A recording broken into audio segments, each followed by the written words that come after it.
এই এদিক টাকা আমরা একটু ঘুরতে এসেছি সিটিতে।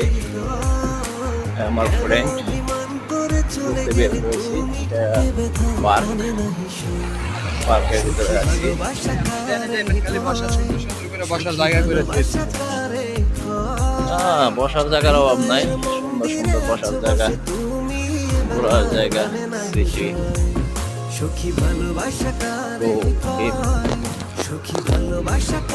এই এদিক টাকা আমরা একটু ঘুরতে এসেছি সিটিতে। আমার ফ্রেন্ড ঘুরতে বের হয়েছি। এটা পার্ক, পার্কের ভিতরে আছি। আপনি জানেন যে খালি বসার সুন্দর সুন্দর করে বসার জায়গা করে দিয়ে দিচ্ছে। বসার জায়গার অভাব নাই, সুন্দর সুন্দর বসার জায়গা, ঘোরার জায়গা, সিটি।